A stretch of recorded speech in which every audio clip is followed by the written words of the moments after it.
आज का टॉपिक है हमारा, वो है कंजेनाइटल हार्ट डिजीज़।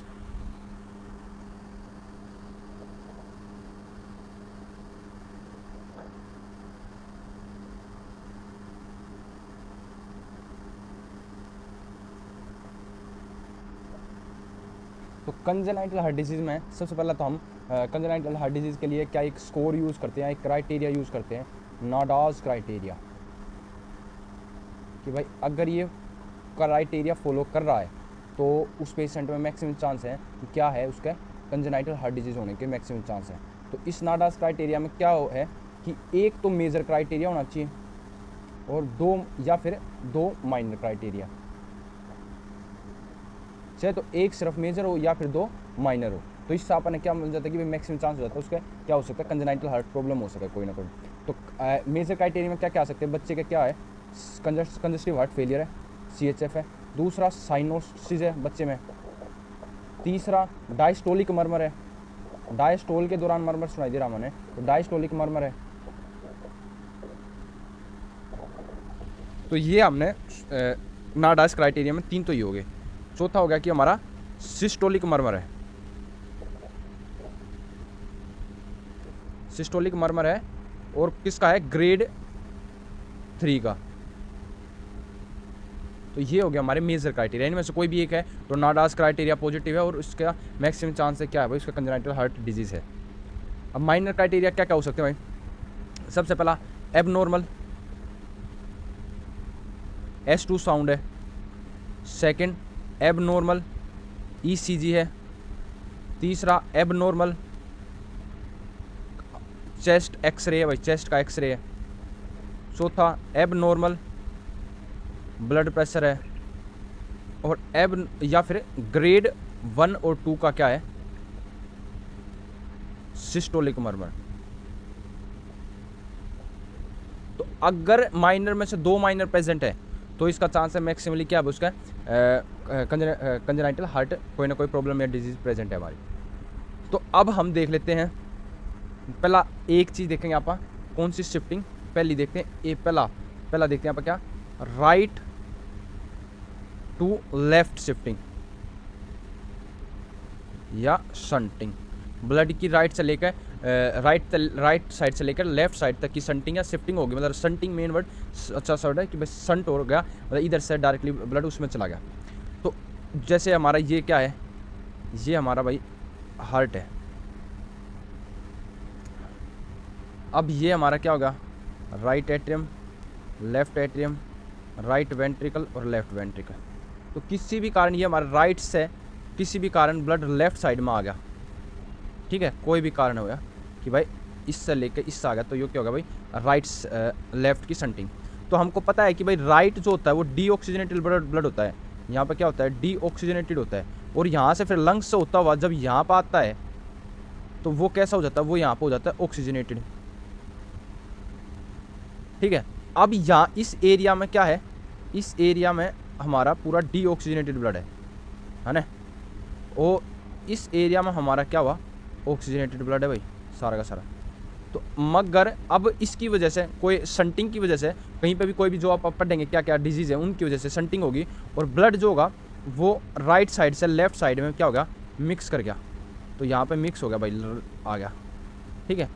तो मिक्सिंग होगी ब्लड की, जिसकी वजह से यहाँ पे क्या होगा, फिर जब आयोटा से बाहर निकलेगा तो वो क्या होगा, ऑक्सीजनेटेड जो होगा वो कम हो जाएगा, ऑक्सीजनेशन कम हो जाएगा, क्योंकि उसके साथ क्या ऐड होगा, डीऑक्सीजनेटेड ऐड होगा, जिसकी वजह से ब्लड में क्या होगा, ऑक्सीजन का लेवल कम होगा, और ऑक्सीजन का कम लेवल होगा तो क्या इसकी वजह से क्या देखने को मिलेगा अपन ने। अब या प्रेजेंट कैसे करेंगे भाई बच्चे, मेनली क्लिनिकल प्रेजेंटेशन होगी उसकी कि भाई उसके क्या बच्चे के साइनोसिस है। साइनोसिस क्या हो गया, ब्लूइश कलरेशन ऑफ स्किन, किसकी वजह से भाई, क्योंकि ऑक्सीजन कम होगा और हीमोग्लोबिन में अपना कार्बन डाइऑक्साइड ज़्यादा है, तो इसकी वजह से अपन क्या, cyanosis bluish discolouration of colour, वो स्किन ऑफ बेबी, या फिर कैसा दिखा अपन ब्लू बेबी देखने को मिलेगा, कैसे देखने को, ब्लू बेबी साइनोसिस, ठीक है। तो इसने बोल देंगे भाई ब्लू बेबी। अब इस कंडीशन में क्या करवाओगे आप, इस कंडीशन में ट्रीटमेंट आप उसके अकॉर्डिंग देखेंगे भाई कौन कौन सी डिजीज़ है, उसके अकॉर्डिंग आप ट्रीटमेंट देखें, मगर मेनली आप इमीडिएट जो भी दिक्कत है उसमें सर्जरी या इमीडिएट ट्रीटमेंट करो, क्योंकि भाई ज़्यादा डीऑक्सीजनेटेड ब्लड है, तो साइनोसिस ज़्यादा है, ऑर्गन में फेलियर वगैरह के चांसेस बढ़ गए। तो अब इसलिए इसका इमीडिएट वो करें। तो अब इनका बारी बारी एक एक करके आप देख लेते हैं भाई। राइट टू लेफ्ट शंट के कौन कौन से कोजेज हैं। तो हम 5T से याद रखेंगे उसको। टी से trunks transposition of great vessels, और ट्राइकस्पिड एट्रेशिया, टेट्रालॉजी ऑफ फॉलेट, और TAPVR। तो सबसे पहले देखते हैं ट्रंकस आर्टरियोसिस। तो ट्रंकस आर्टरियोसिस में क्या होगा कि ट्रंकस आर्टरियोसिस होता है कि जो हमारी आयोटा और पल्मोनरी आर्टरी है वो आपस में सेपरेट होती हैं, किसके द्वारा? आर्टियो पल्मोनरी सेप्टम के द्वारा। और ये आर्टियो पल्मोनरी सेप्टम किस आता है? ये आता है न्यूरल क्रस्ट सेल है ये, और जो माइग्रेट होते हैं इस जगह पर, और ये आपस में इन दोनों डिवाइड कर देती है। अब ये माइग्रेशन नहीं हो पाता, आर्टियो पल्मोनरी सेप्टम नहीं है, तो इसलिए शुरू की जगह पे जो पल्मोनरी आर्टरी और आयोटा है वो शुरू में क्या होते हैं? मिक्स्ड होते हैं, सेपरेट नहीं हो रखे होते हैं। तो इसकी वजह से यहाँ से क्या वजह से हमारा डीऑक्सीजनेटेड ब्लड आता है इस तरफ से राइट साइड से डीऑक्सीजनेटेड ब्लड आ गया, और इस तरफ से हमारा ऑक्सीजनेटेड ब्लड आ गया। तो आपस में मिक्स हो गया, और मिक्स होकर फिर ये इधर आ गया, और क्या फिर मिक्स ब्लड क्या करवाओगा? वही साइनोसिस करवाओगा। अब डीजॉर्ज सिंड्रोम के साथ ये मोस्ट कॉमनली एसोसिएटेड होता है। और डीजॉर्ज सिंड्रोम क्या, जैसे माइक्रो डिलीशन, छोटा सा डिलीशन है कहाँ से? 22 क्रोमोसोम पे से। इसकी वजह से 4th and 3rd pharyngeal pouch जो होते हैं वो एब्सेंट होते हैं। इसमें मेनली कौन सा? 4th होता है। 4th से क्या क्या बनता है? थाइमस बनता है, और हमारा पैराथायरॉइड ग्लैंड बनता है। थाइमस जो होता है वो टी सेल के मैचुरेशन में हेल्प करता है, जिससे इम्यूनिटी डिक्रीज होगी बच्चे में। सुपरा पैराथायरॉइड क्या करवाता है भाई? कैल्शियम। तो कैल्शियम की भी कमी हो जाएगी, टेटनी वगैरह के सिम्टम देखने को मिलेंगे। और क्या क्लेफ्ट पैलेट, एबनॉर्मल फेस वगैरह बच्चे में, और कंजेनाइटल हार्ट डिजीज जो हम देख चुके हैं ट्रंकस आर्टरियोसिस, वो इसमें देखने को मिल सकती है अपने। अगला देखते हैं ट्रांसपोजिशन ऑफ ग्रेट वेसल्स। भाई ट्रांसपोजिशन हो गया मतलब जैसे ये राइट एट्रियम है, left atrium, right ventricle, left ventricle. तो इसमें क्या होगा? जो न्यूरस क्रस्ट सेल है हमारा वो आ तो जाता है, मगर उसकी स्पायरलिंग नहीं हो पाती यहाँ पे, जो स्पायरल होता है, जिसकी वजह से ये शुरू में क्या होता है कि ये आयोटा की साइड है, ये पल्मोनरी की साइड है। स्पायरलिंग होने के बाद इसकी आयोटो पल्मोनरी सेप्टम की होने के बाद आयोटा इधर आ जाती है, और ये इधर आ जाती है। ठीक है, अब ये स्पायरलिंग नहीं हो पाई, एब्सेंट है स्पायरलिंग, जिसकी वजह से क्या होगा कि अपना जो राइट एट्रियम में और राइट वेंट्रिकल में जो ब्लड है वो यहाँ बॉडी तक जाएगा, और बॉडी से फिर डीऑक्सीजनेटेड ब्लड ही इस साइड घूमता रहेगा, वहीं दूसरी साइड क्या होगा कि यहाँ पे लेफ्ट साइड का ब्लड लंग्स तक जाएगा, लेफ्ट साइड का क्या होगा? ये लंग्स तक जाएगा, क्योंकि यहाँ पे क्या पल्मोनरी, ये तो क्या आर्टरी, और ये आयोटा है नीचे। तो पल्मोनरी आर्टरी से ये पल्मोनरी आर्टरी है, तो पल्मोनरी आर्टरी से कहाँ जाएगा? लंग्स में जाएगा, और लंग्स से फिर होता हुआ क्या? पल्मोनरी वेन से फिर इसमें यहाँ पे क्या होता रहेगा?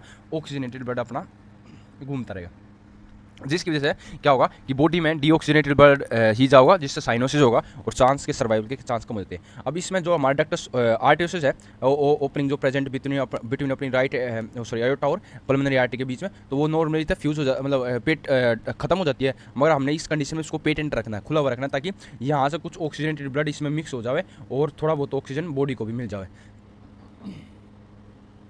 तो अब हमने एक तो ये रखेंगे। तो सबसे पहला मैनेजमेंट क्या देंगे भाई? सबसे पहले ये एसोसिएटेड मेनली किसके साथ होता है? डायबिटिक मदर के साथ ये मोस्टली एसोसिएटेड होता है। तो पहला मैनेजमेंट तो आप क्या देंगे भाई? किसका? डक्टस आर्टरियोसिस ओपन रहा है, तो उसके लिए पहले मैनेजमेंट के लिए क्या?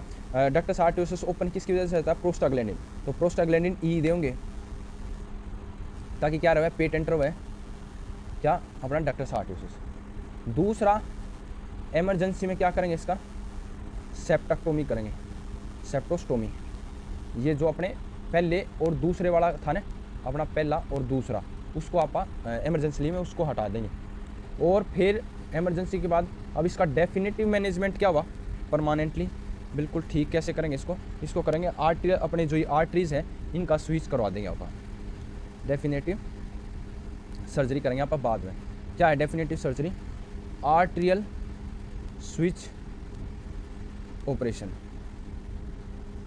ठीक है, तो आर्टरियल स्विच ऑपरेशन करवा देंगे। इस आर्टरी को इधर जोड़ देंगे, इसको इधर जोड़ देंगे। अब इसमें इन्वेस्टिगेशन करते हैं अगर आप, और इसका एक्सरे करवाते हैं, एक्सरे करते हैं आप, तो एक्सरे में आपने कैसा साइन दिखता है? एक तो आपने नैरो दिखेगा, क्या? Superior media sternum.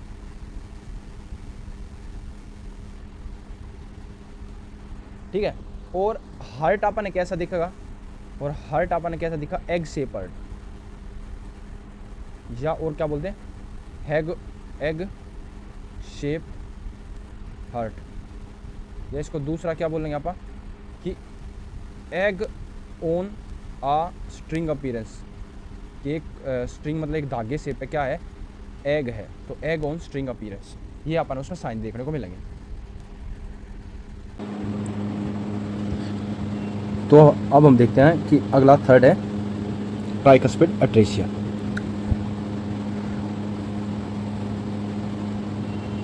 तो ये हमारा हार्ट हो गया भाई। तो हार्ट में ये तो हमने पता है कि अपना राइट साइड में क्या होगा, राइट साइड की अपनी ये होगी ट्राइकस्पिड, लेफ्ट साइड की ये होगी हमारी मिट्रल वॉल, इधर होगी हमारी पल्मोनरी वॉल और इधर होगी हमारी आयोटिक वॉल।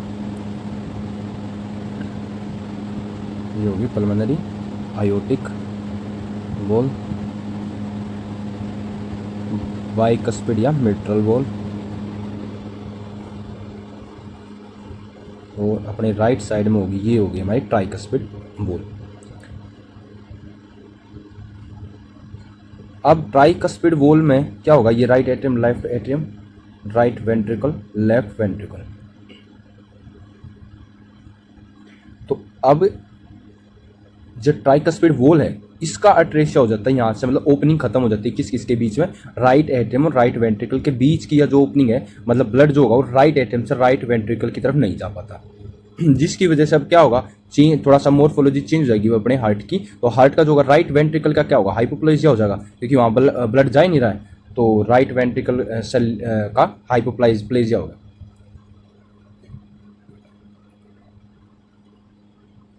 ये ट्राइकस्पिड अट्रेशिया है। ट्राइकस्पिड अट्रेशिया की वजह से क्या होगा, राइट वेंट्रिकल में क्या होगा अपना हाइपोप्लेजिया होगा कि कम हो, क्योंकि प्रेशर नहीं है तो मसल्स की वीकनेस हो जाती है, मसल्स कम हो जाएगी, हाइपोट्रोफी हो जाती है, तो ब्लड होगा वो कहाँ पर नहीं जा पाएगा, राइट एट्रियम से लेकर और राइट वेंट्रिकल तक नहीं जा पाएगा। ठीक है, तो यहाँ पे नहीं आया।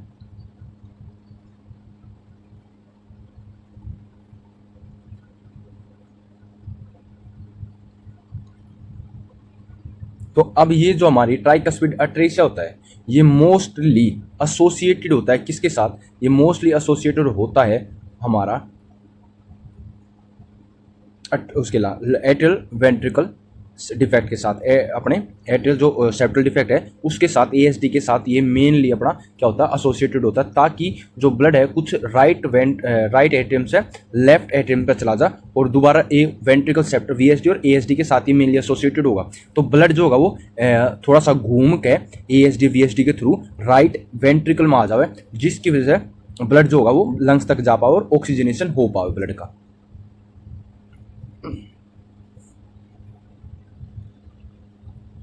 ये एएसडी से आया राइट वेंट्रिकल से, फिर लेफ्ट एट्रियम आया, लेफ्ट एट्रियम से लेफ्ट वेंट्रिकल में आया, लेफ्ट वेंट्रिकल से राइट वेंट्रिकल में आया, राइट वेंट्रिकल से पल्मोनरी आर्टरीज होते हुए लंग्स में गया, यहाँ पे ऑक्सीजनेशन हुआ ब्लड का, फिर ऑक्सीजनेशन ब्लड जो होगा वो कहाँ पर आ जाएगा अपना लेफ्ट एट्रियम में, और लेफ्ट एट्रियम से होते हुए फिर यहाँ पे मिक्स्ड ब्लड जो होगा दो, क्योंकि मिक्स्ड हो रखा है तो मिक्स्ड ब्लड जो होगा वो किस में आ जाएगा लेफ्ट वेंट्रिकल में। अब दोनों मिक्स्ड ब्लड जो होगा फिर वो क्या जाएगा ऑक्सीजनेटेड ब्लड, डीऑक्सीजनेटेड ब्लड जो होगा वो मिक्स जो होगा वो बॉडी में जाएगा, जिसकी वजह से डीऑक्सीजनेटेड ब्लड ज़्यादा, CO2 ज़्यादा है, तो क्या होगा अपने साइनोसिस देखने को मिला, ब्लूइश डिस्कलरेशन ऑफ स्किन अपनी बेबी के अंदर आपने देखने को मिलेगी।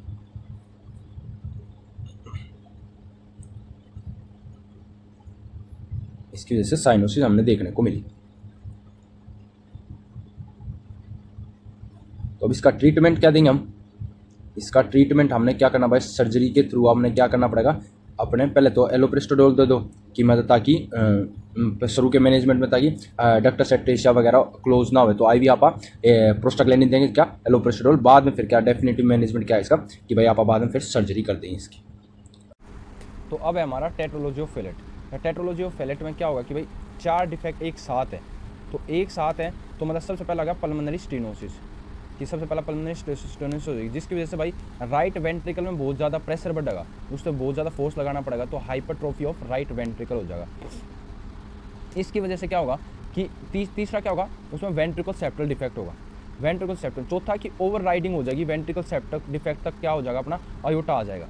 तो अब इसके बाद क्या होगा, ऑक्सीजनेटेड ब्लड आ रहा है हमारे पास, डीऑक्सीजनेटेड ब्लड आया, डीऑक्सीजन बहुत कम तो यहाँ तक जा पाएगा, मैक्सिममली क्या आ जाएगा अपना लेफ्ट वेंट्रिकल में आ जाएगा और आयोटा से तो होकर नीचे तक आ जाएगा, और जो थोड़ा बहुत गया लंग्स तक वो क्या होगा फिर ऑक्सीजनेटेड होकर यहाँ तक आ जाएगा, और थोड़ा बहुत फिर यहाँ तक आ जाएगा, जिससे क्या हो जाएगा अब यहाँ पे वही फिर same cheese oxygenated and plus deoxygenated mix हो जाएगा ना, तो जिसकी वजह से फिर क्या होगा, ऑक्सीजन कम होगी ब्लड में, जिसकी वजह से साइनोसिस होगा, ब्लूइश डिस्कलरेशन देखने को मिलेगी अपन किसकी, स्किन की। अब ये एसोसिएटेड किसके साथ होता है, अब ये एसोसिएटेड होता है डी जॉर्ज सिंड्रोम के साथ। हम पहले ही पढ़ चुके हैं डी जॉर्ज। एक और किस में देखने को मिलता है अपना, ट्रंकस ना, वो सॉरी ट्रंकस आर्टेरियोसिस में देखने को मिलता है अपन। तो अब ये हो गया अपना। अब देखते हैं भाई इसमें बच्चा क्या क्या इसमें क्लिनिकल प्रेजेंटेशन और क्या क्या क्लिनिकल फीचर्स क्या क्या देखने को मिलेंगे। सबसे पहला कि जो चीज़ हमको याद रखनी है, जो पल्मोनरी स्टेनोसिस वॉल है ना, वॉल का जो पल्मोनरी वॉल का स्टेनोसिस है, वही वो डिपेंड करता है शंटिंग जो रखा है, शंटिंग ऑफ ब्लड, मतलब ब्लड कितना राइट वेंट्रिकल से लेफ्ट वेंट्रिकल में जाएगा, कितना शंट करेगा ब्लड, वो डिपेंड करता है किस पे, इस पर डिपेंड अपने पल्मोनरी वॉल की कितनी ज़्यादा स्टेनोसिस है। जितनी ज़्यादा स्टेनोसिस होगी उतना कम ब्लड जा पाएगा, उतना ही अपना डीऑक्सीजनेटेड ज़्यादा ब्लड अयोटा में जाएगा, और उतनी ज़्यादा अपने क्या देखने को मिलेगी, साइनोसिस देखने को मिलेगी। अब देखते हैं इसकी क्लिनिकल फीचर्स क्या क्या है भाई। तो सबसे पहला भाई, जब राइट से लेकर लेफ्ट के शंटिंग होगी, शंटिंग इंक्रीज होगी, तो उसमें क्या होगा, साइनोसिस होगा, हम पढ़ चुके हैं। और इस साइनोसिस को क्या बोलते हैं, जब ये साइनोसिस आते हैं, इसको बोलते हैं अपनी टेट स्पेल। क्या बोलते हैं, टेट स्पेल्स, ठीक है। और इसमें साइनोसिस ब्लू कलर का, ब्लैक कलर के लिप्स हो जाते हैं बच्चों के। दूसरा, अब इसमें ज़्यादा देर तक भाई क्या होगा, ऑक्सीजन की कमी रहेगी, डिक्रीज O2। ये तो हर मतलब सारे के सारे अपने राइट टू लेफ्ट सेंटर में देखने को मिलेगा क्या, कि भाई साइनोसिस होगा तो क्या होगा, ऑक्सीजन की कमी रहेगी, ऑक्सीजन की कमी रहेगी तो क्या स्टिमुलेट होगा, अपनी किडनी को स्टिमुलेशन मिलेगा, क्या सिक्रेट करेगा, इरिथ्रोपोइटिन सिक्रेट करने का, इरिथ्रोपोइटिन सिक्रेट ज़्यादा होगा, इरिथ्रोपोइटिन ज़्यादा सिक्रेट करेगा तो क्या होगा, आरबीसी बढ़ेगा, क्या बढ़ेगा, आरबीसी। तो इसमें इनमें क्या देखने को मिलेगा, सारे राइट टू लेफ्ट शंटिंग वालों में इसमें देखने को मिलेगा अपन इन सब में सेकेंडरी पॉलीसाइथेमिया।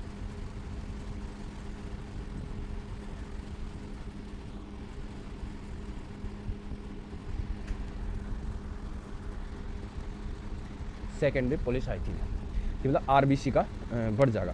अब आप पॉलीसाइथेमिया की वजह से और कॉम्प्लिकेशंस देखने को मिल सकती हैं अपन। कॉम्प्लिकेशन भाई जो पॉलीसाइथेमिया की होती है अपनी भाई, इन्फेक्शन वगैरह हो सके है, मतलब कहीं पर स्ट्रोक वगैरह के चांस, ब्रेन स्ट्रोक वगैरह हो सकता है ना, तो जैसे ब्रेन स्ट्रोक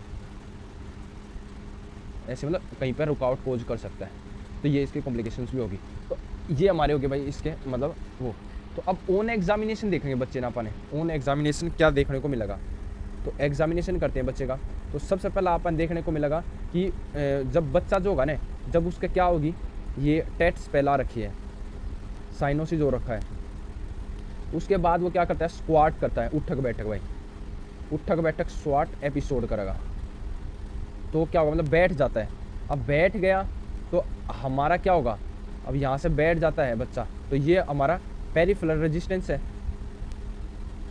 मतलब अपनी आर्टरी जो होगी, फीमोरल आर्टरी नीचे वाली जो होगी, उसमें क्या होगा, प्रेशर बढ़ जाएगा ना, क्योंकि वो पेरिफेरल रेजिस्टेंस बढ़ जाएगा, वेसल कॉन्ट्रैक्ट करेंगी तो प्रेशर बढ़ जाएगा, नीचे उसमें प्रेशर बढ़ेगा तो ज़्यादा प्रेशर होगा, ज़्यादा प्रेशर होगा तो क्या होगा, यार बैक फ्लो में ज़्यादा प्रेशर बढ़ेगा, ज़्यादा प्रेशर बढ़ेगा तो ज़्यादा डीऑक्सीजनेटेड ब्लड जो होगा, यहाँ पे ज़्यादा प्रेशर होगा तो ज़्यादा डीऑक्सीजनेटेड ब्लड कहाँ तक जाओगा, लंग्स तक जाओगा, और ज़्यादा जाओगा तो फिर क्या होगा, ज़्यादा ऑक्सीजनेटेड ब्लड आओगा यहाँ से, तो क्या होगा, टेट स्पेल में थोड़ा सा इंप्रूवमेंट देखने को मिलेगा उसने, मतलब साइनोसिस में कम, वो सांस लेने में मतलब साइनोसिस कम होगा थोड़ा सा। जैसे ये अपना वो है, ये अपना ओवर राइडिंग ऑफ अयोटा है, तो यहाँ से वो बैठ गया स्क्वेटिंग में, तो क्या होगा, टोटल पेरिफेरल रेजिस्टेंस जो होगा वो बढ़ जाएगा, मतलब आफ्टर लोड बढ़ जाएगा, इंक्रीज आफ्टर लोड, यहाँ से पेरिफेरल रेजिस्टेंस बढ़ गया तो इसकी वजह से बैक प्रेशर होने की वजह से ब्लड यहाँ तक ज़्यादा जाओगा, मोर ब्लड गोज टू लंग्स, तो लंग्स तक ज़्यादा जाओगा तो जितना ज़्यादा ऑक्सीजनेशन होगा तो मतलब अपने साइनोसिस में थोड़ा इंप्रूवमेंट देखने को मिलेगा बच्चे ने।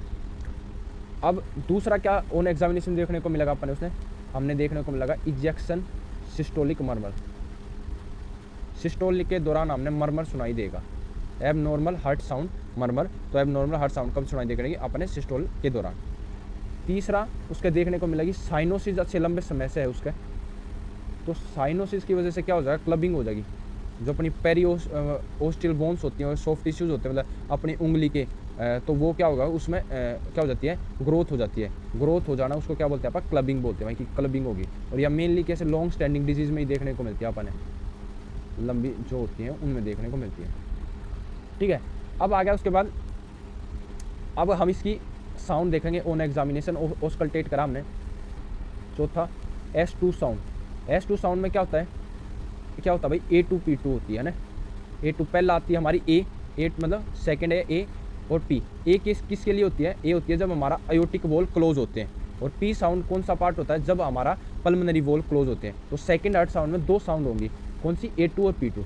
तो अब क्या देखने को मिलेगा, क्योंकि इसकी पल्मोनरी पल्मोनरी स्टीनोसिस हो रखी होती है, तो पल्मोनरी स्टीनोसिस हो रखी, ना तो ढंग से खुल रहा, ना यो ढंग से बंद हो रहा, तो मतलब ढंग से खुले नहीं पा रखा। तो हमने P2 साउंड जो है, कौन सी, P2 साउंड जो क्या देखने को मिलेगी, नोट P2 साउंड जो है नोट हर्ड, सुनाइए नहीं देगी अपन। तो ये हो गया हमारे ओन एग्जामिनेशन, अपन ने भाई ओन एग्जामिनेशन देखा। अब इसका वर्कअप क्या का इन्वेस्टिगेशन करवाएंगे हम। तो सबसे पहला हम उसका चेस्ट एक्सरे करवाएंगे। तो हमने उसमें कैसा देखने को मिलेगा, बूट हार्ट शेप देखने को मिलेगा, बूट हार्ट शेप। कैसे, इस टाइप का, जैसे बूट है ऐसे बूट हार्ट शेप, ठीक है। दूसरा एक्सरे में अपन ने क्या देखने को मिलेगा, दूसरा देखने को मिलेगा पल्मोनरी ओलिगीमिया, पल्मोनरी तक ब्लड कम जा रखा है, तो देखने को मिलेगा अपन। अब इसका ट्रीटमेंट क्या करवाओगे, तो ट्रीटमेंट होगा पहले से लेकर 7 दिन, शुरू के 7 दिन अपन ने कोई भी साइनोसिस नहीं देखने को मिलेगी। क्यों साइनोसिस नहीं देखने को मिलेगी यहाँ पे, तो हमने ट्रीटमेंट में देखते हैं भाई शुरू के जो 7 दिन होते हैं मेनली अपने 1 वीक के बाद ही अपना क्या भरता है, अपना पेटेंट डक्टस आर्टरियोसिस बंद होता है। तो यहाँ पे अपनी क्या पल्मोनरी आर्टरी है, ये अपना अयोटा है, इन दोनों के बीच में क्या है, ये डक्टस आर्टरियोसिस है। तो यहाँ पे क्या प्रेशर कम है, किसमें, अपने पल्मोनरी में प्रेशर डिक्रीज हो रखा है, क्योंकि इस तरह ब्लड आ ही नहीं रखा, तो डिक्रीज हो रखा पल्मोनरी में, अयोटा में ज़्यादा है। तो अयोटा से लेकर पल्मोनरी तक का ब्लड क्या हो जाएगा, शंट हो जाएगा, और फिर वही पल्मोनरी से फिर क्या चला जाएगा लंग्स में, लंग्स से फिर दोबारा ज़्यादा ऑक्सीजनेशन होकर आ जाएगा। इसलिए हमने चाहिए कि यहाँ पेटेंट डक्टस आर्टरियोसिस क्या रहे, खुला रहे। तो पहले 7 दिन तो नु है कि वो खुला रहता है लगभग, फिर जब तक तो साइनोसिस वैसे ही एब्सेंट होती है, क्योंकि ज़्यादा ऑक्सीजनेशन हो जाती है, ठीक है। अब उसके बाद 7 दिन के बाद अपने 7वें दिन के बाद क्या देना पड़ेगा, प्रोस्टाग्लैंडिन देना पड़ेगा, ताकि अपना क्या खुला रह जाए, पेटेंट डक्टस आर्टरियोसिस जो है वो पेटेंट ही रहे, बंद ना हो। तो प्रोस्टाडिल दे देंगे आप, उसके बाद मतलब एस्ट्रोजन प्रोस्टाग्लैंडिन दे देंगे उसका। दूसरा और क्या देंगे यहाँ पर, इसका एक तो ये देंगे। दूसरा अपन क्या चाहिए कि उसका क्या बढ़ जावे, कब इसकी वो कम हो रखी थी, जब ये बढ़ रखा है, टोटल पेरिफेरल रेजिस्टेंस बढ़ रखा है। तो हमने ये टोटल पेरिफेरल रेजिस्टेंस बढ़ाना है, तो टोटल पेरिफेरल रेजिस्टेंस बढ़ाना है, तो क्या करेंगे, उस बच्चे को कैसे कहोगे कि किस पोजीशन में रहे, नी टू चेस्ट, मतलब नी को क्या पे लगा के, चेस्ट पे लगा के, नी चेस्ट पोजीशन में, ठीक है। और क्या देंगे, उसका जो ये बढ़ा सके, क्या इंक्रीज कर सके भाई सिस्टोलिक बीपी या पेरिफेरल रेजिस्टेंस बढ़ा सके, तो एक तो ये करेंगे नी पोजीशन में। दूसरा उसको देंगे IV मेथोक्सामिन, ठीक है, तो ये देंगे।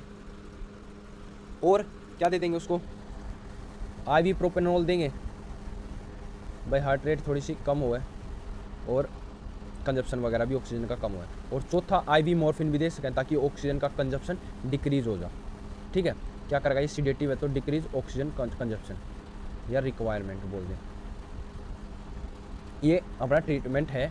और डेफिनेटिव ट्रीटमेंट क्या होगा भाई इसका, डेफिनेटिव तो सर्जरी है, तो लास्ट में फिर आपने सर्जरी करनी पड़ेगी, ठीक है, कि भाई आपने क्या करना पड़ेगा, ये यहाँ पे सर्जरी करनी पड़ेगी।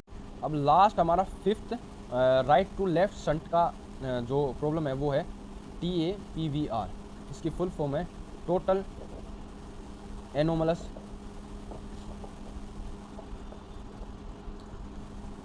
पल्मोनरी वेनस रिटर्न, मतलब जो पल्मोनरी वेन का जो रिटर्न आता है वो नॉर्मली कहाँ पाता है, वेन जो होती है वो लेफ्ट एट्रियम में जाके ड्रेन करती है, मगर इसका एब नॉर्मली कुछ कहीं और ही रिटर्न है, कहीं और है। तो अब देखते हैं भाई कहाँ हो सकता है इसका रिटर्न। ये हमारा नॉर्मली क्या हार्ट है भाई, ठीक है। ये यहाँ से आई अपनी superior vena cava, inferior vena cava, right atrium, left atrium, right ventricle, left ventricle, superior vena cava, inferior vena cava. और नॉर्मली किस कंडीशन में, नॉर्मली जो अपनी वो होती हैं क्या, पल्मोनरी वेन, 4 पल्मोनरी वेन कहाँ पर ड्रेन करती हैं, वो करती हैं अपने किस में, लेफ्ट वेंट्रिकल में। ये होगी पल्मोनरी वेन्स। अब इस कंडीशन में ये यहाँ तो ड्रेन कर नहीं रही है, तो अब ये ड्रेन कहाँ पर कर सकती हैं, यहाँ से तो ये क्या है, अब्सेंट है, यहाँ पे नहीं है। तो अब ये कहाँ पे ड्रेन कर सकते हैं, एक तो डायरेक्टली ड्रेन कर दिया राइट एट्रियम में ही कर दिया, सुपीरियर वेना केवा में कर दिया, इन्फीरियर वेना केवा में कर दिया। तो क्या यहाँ पर कर सकती है, राइट एट्रियम में सुपीरियर वेना केवा और इन्फीरियर वेना केवा। तो पहले को बोलेंगे कार्डियक, दूसरे को बोलेंगे सुप्राकार्डिक,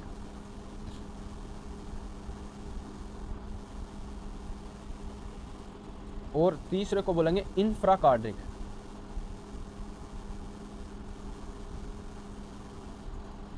ठीक है, तो अब इसके बाद वही फिर क्या होगा भाई,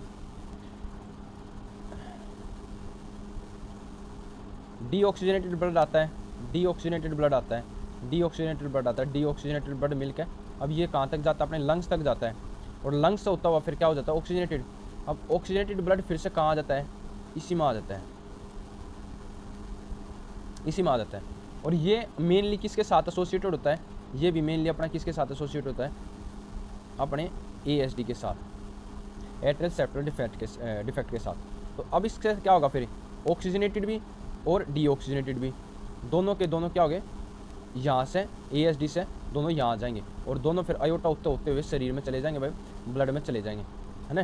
तो क्या हो जाएगा फिर, मिक्सड हो रखा भाई, मिक्सड ब्लड की वजह से क्या देखने को मिलेगा, साइनोसिस देखने को मिलेगा। ठीक है, तो ये आप आएगा होगा TAPVR। और वह ट्रीटमेंट क्या हुई, सर्जरी करो